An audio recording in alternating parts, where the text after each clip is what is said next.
Antes eu vivia na rua, não queria saber de nada, não queria estudar, perdi bastante aula, fui até expulsa de escola por falta. E aí eu comecei a traficar, e aí eu fui pega pela primeira vez. Foi escolha minha, não teve, tipo, falta de nada pra minha vida. Foi algo normal, tipo, que eu entrei com um pouco de curiosidade ali no momento e acabou acontecendo tudo isso na minha vida. Meu pai, tipo, ele era violento, ele bebia muito também. Eu acho que, tipo, acaba pegando um pouco, né? Porque, tipo, tem em casa, isso daí, desde criança você vai meio que pegando. Só que aí eu fui crescendo, fui entrando em confusão também, né? Aí deu no que deu, entendeu?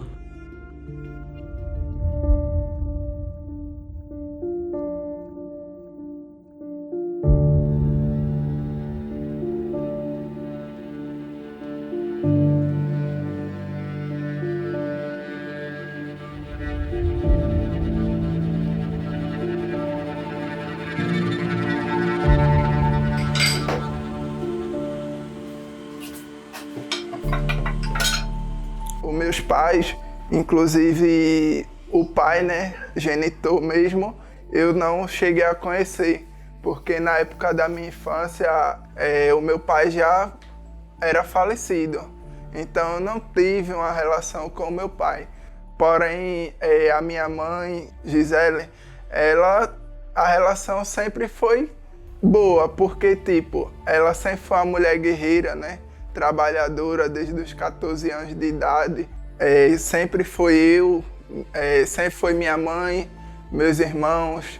A gente sempre foi uma família de boa índole, de bom coração, porém muitas situações fez com que levasse nós ao meio da vida, né? Do que a sociedade proporciona, muitas das vezes, aos jovens.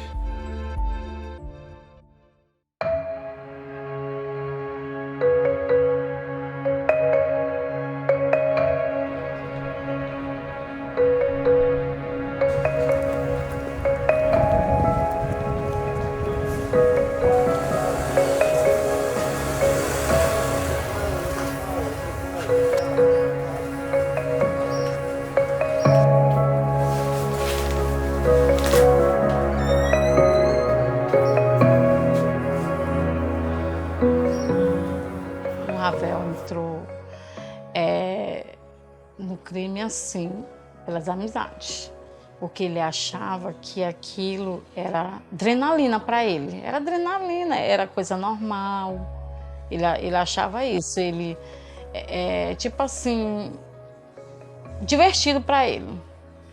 Ele achava que era divertido, que tudo seria bem para ele, né? Já que a família não estava nem mais aí para ele. Ele roubava muito. Ele chegou uma época que a população pegou ele, deu bastante nele. A salvação dele foi a polícia que pegou ele na hora, né? E trouxe ele para casa. Ele apanhou muito mesmo.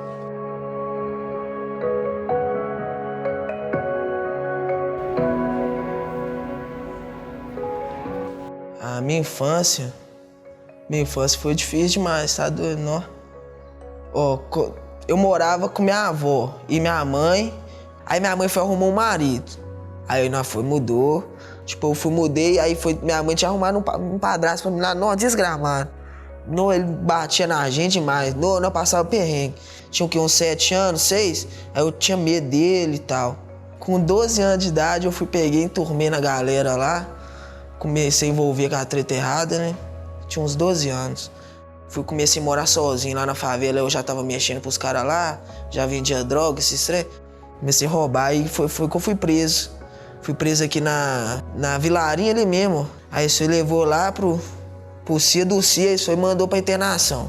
Aí eu fiquei internado.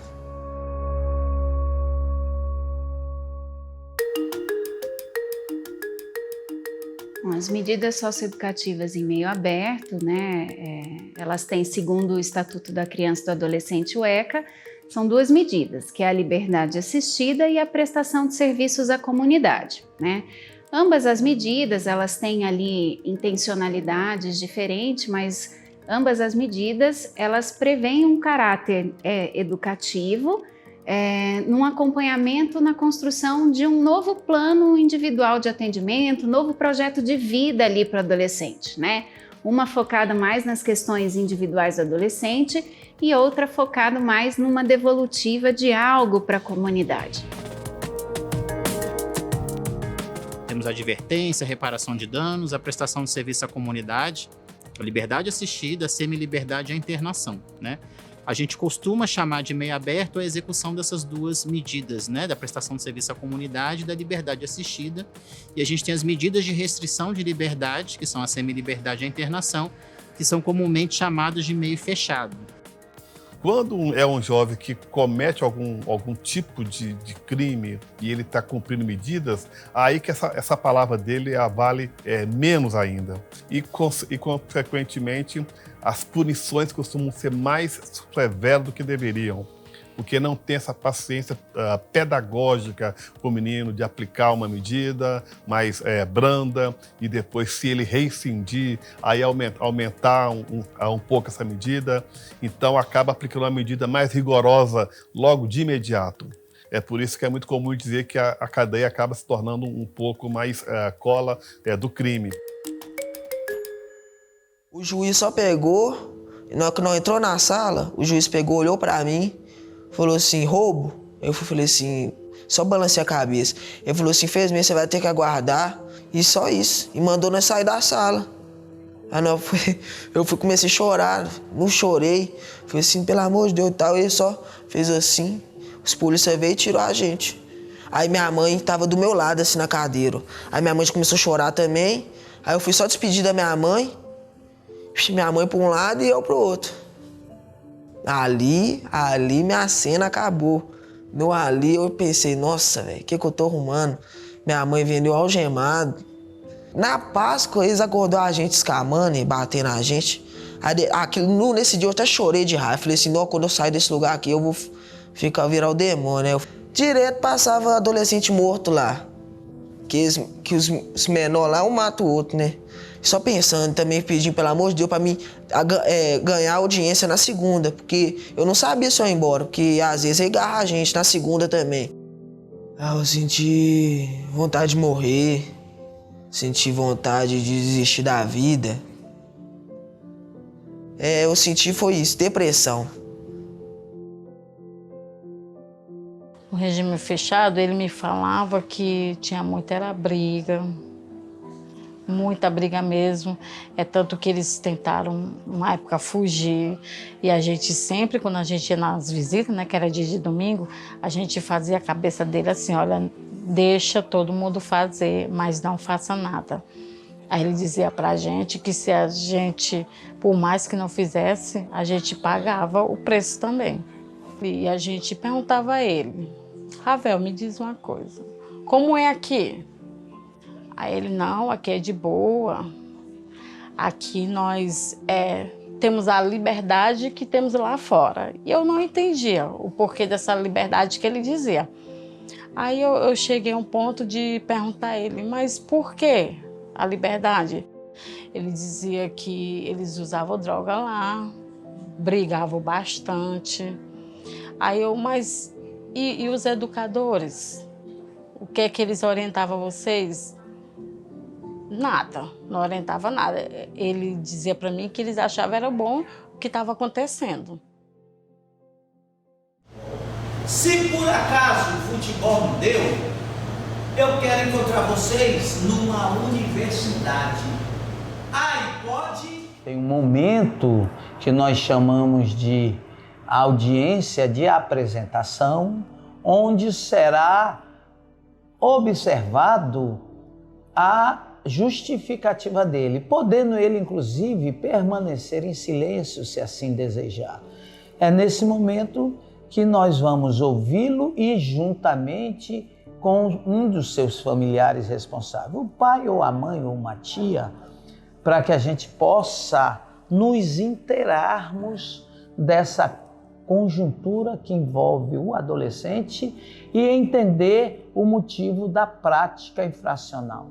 E é aplicado a medida socioeducativa, que, em caso do ato praticado pelo adolescente ser mediante grave ameaça ou violência, essa medida socioeducativa está conectada à semiliberdade e à internação.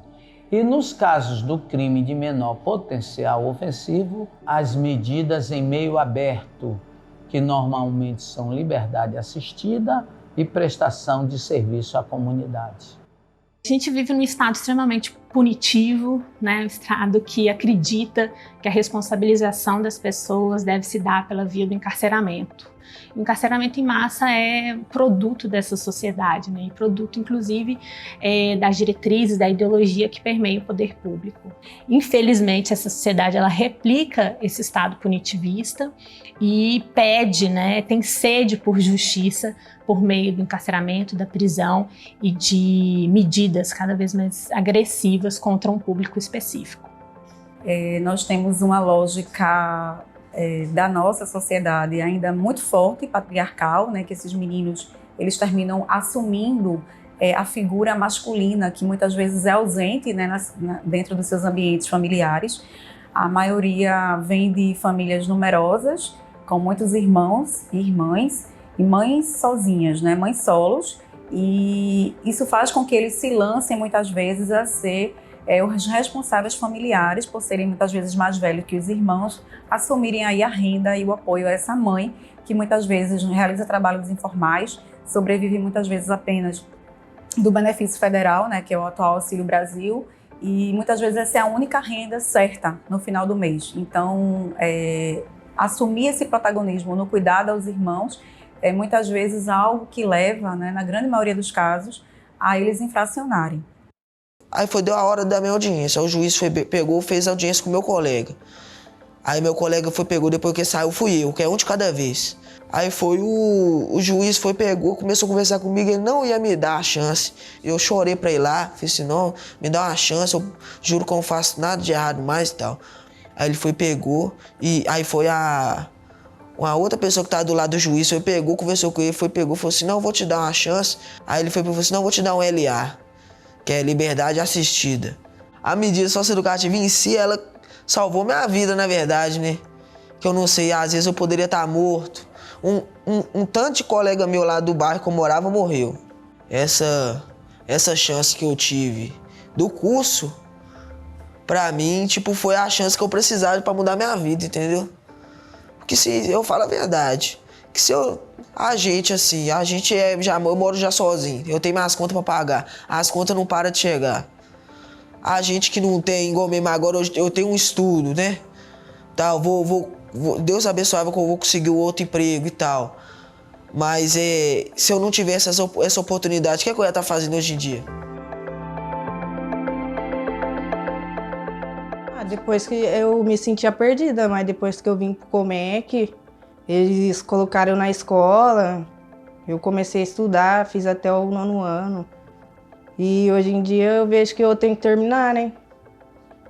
Eu não sei explicar. Eles conversam com a gente, sabe? Uma coisa que o nosso parente mesmo não consegue fazer, eles conseguem mudar um pouco a nossa mente. Uma ampliação, no olhar. Pessoas que têm um pensamento totalmente diferente do meu, que podem impor uma coisa que eu não conheço, que eu posso aprender, que vai acrescentar algo na minha vida lá na frente, futuramente. Foi esse olhar que, o Comec abriu as portas para mim. Um olhar mais amplo, deu um alerta, falou assim, se você não começar a ser mais objetivo, mesmo que você tenha seu sonho, não cai do céu. Então, foi criando um alerta também, mostrando o caminho. Eu me inspirei totalmente nos profissionais, né? Inclusive nos profissionais que veio me acompanhando diariamente, entende? No curso de ressocialização, foi aí que despertou o olhar de se tornar o Márcio, esse jovem que visa um bom futuro. É incômodo o que o adolescente diz.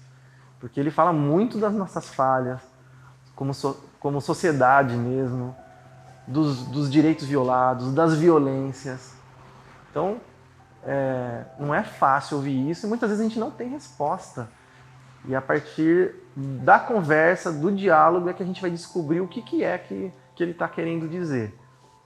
Cada adolescente é uma história, cada tatuagem é uma história, e cada situação, né, cada conversa traz uma realidade diferente. A escuta qualificada é muito importante para a medida socioeducativa, mas ela não pode ser moralista, punitiva ou burocrática. Nós, profissionais, não podemos chegar já sabendo de um monte de coisas sobre a história do adolescente ou sabendo o que ele precisa fazer. Não, isso é um encontro, né? Isso é uma partilha, isso é uma construção. Eles têm dado para a gente um prazer grande quando eles identificam que o nosso trabalho não é um trabalho de repressão ligado à ideia da justiça. Elas ganham um salto de qualidade mesmo, né? Focando na sua escolaridade, aproveitando as oportunidades de geração de emprego e renda e investindo, né, naquilo que eles têm de melhor, o potencial, as habilidades que eles vão cada vez mais desenvolvendo e com isso tendo melhores oportunidades mais à frente em suas vidas. A gente precisa também de recursos, né? Não adianta só a gente fazer o acompanhamento. Para o acompanhamento ele ser efetivo, a gente precisa de uma estrutura, precisa de programas que acolham esses jovens, a gente precisa do suporte familiar também, que muitas vezes é difícil. Então a gente não trabalha sozinho. A gente fala que a gente acompanha o adolescente e família. Tanto que quando vai ter o primeiro atendimento, a gente sempre pede que tenha a presença de alguém responsável, porque na maioria das vezes é adolescente. E aí a gente faz esse acompanhamento. Se o jovem ele tem irmãos, a gente busca inserir os irmãos também na escola, saúde, e tudo que faltar para a família, a gente tenta fazer esse acompanhamento. Para além disso, a discussão sobre os recursos para essa área tem a ver com o que a gente, enquanto sociedade, quer para essa juventude. Especialmente para a juventude negra, periférica e pobre, que é o grande público desse serviço de medidas em meio aberto e também do meio fechado. A discussão sobre os recursos tem a ver com o que a gente quer. A gente quer investir recursos para transformar essa juventude numa juventude mais violentada, com menos acesso a direitos, com menos perspectivas, ou a gente quer usar o recurso para garantir os direitos dessa população, para ampliar suas perspectivas de vida, para ampliar suas perspectivas de sonho, né, de ter um curso superior, de ter um trabalho digno, né, de viver a sua vida da forma como essa pessoa se entende. Então são escolhas políticas que a gente tem que fazer.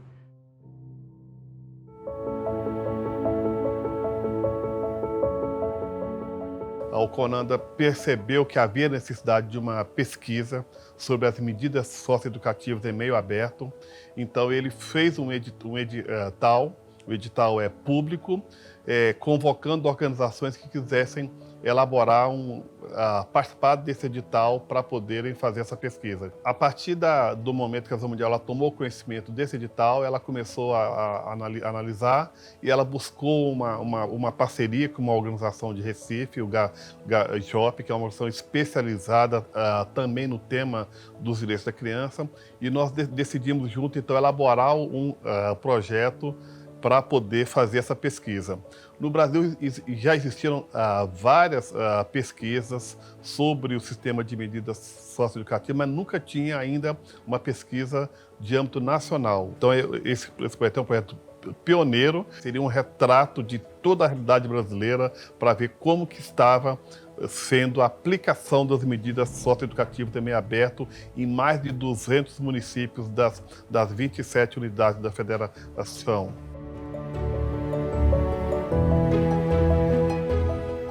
Essa pesquisa vai ser fundamental para aprimorar as políticas públicas do atendimento socioeducativo. Então, esse sendo o primeiro esforço de pesquisa e de avaliação, ele vai servir de base para uma série de aprimoramentos ali.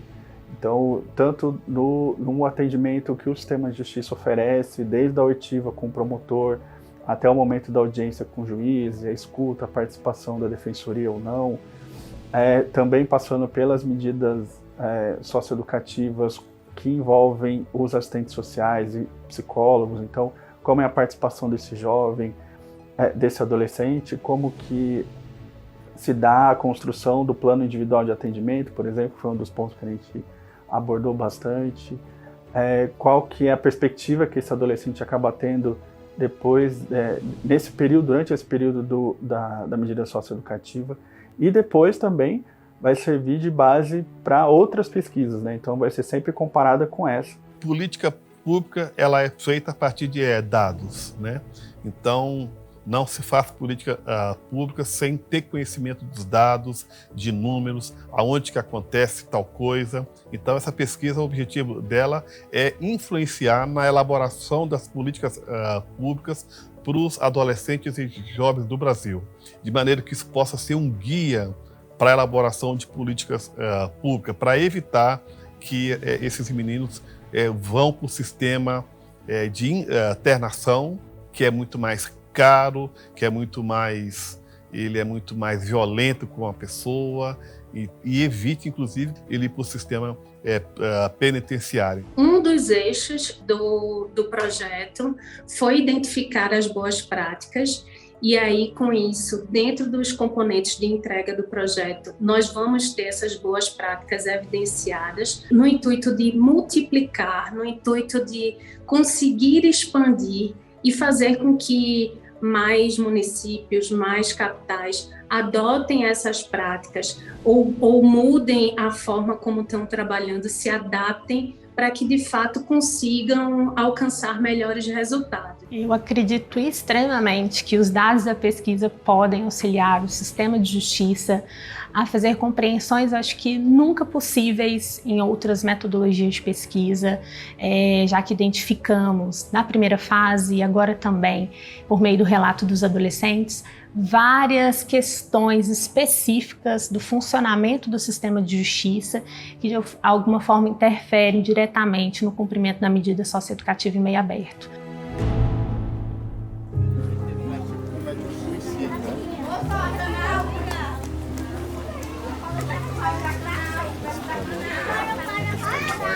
O que eu queria mesmo fazer, eu queria fazer a minha própria empresa. Não sei, eu queria começar do zero, né? Começar fazendo uns bolinhos de pote, depois eu ir abrindo o meu próprio negócio. Porque eu sinto que o que eu não pude ter, alguma pessoa pode ter, pode ser no meu lugar. Só se dedica, mano. Se dedica que sempre vai ter alguém, mano, olhando o seu esforço, sempre. Você só tem que se dedicar e não desistir. É só você começar a enxergar, né? Tipo, você nunca, tá sozinho. Sempre tem, alguém ali pra te ajudar. É só você, saber reconhecer e ver quem realmente tá do seu lado, entendeu? Olhar mais para os jovens, porque os jovens que estão aqui hoje em dia é um jovem que, dentro do mercado de trabalho, ajudaria bastante. Tem muitas pessoas novas com capacidade elevada, só que ninguém dá, ouvidos para a comunidade.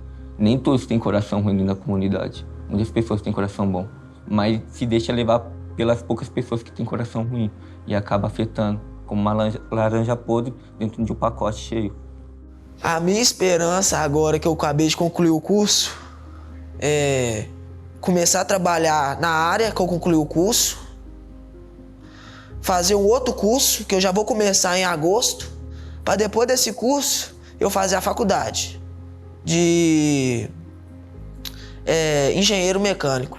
Eu quero fazer essa faculdade. Quando se fala em sonho, não se fala em limites, né?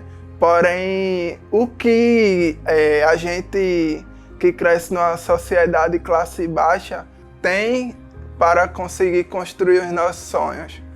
Porque, assim, a gente que vem dessa origem, né? A gente, muitas das vezes, não tem nem a mesma condição.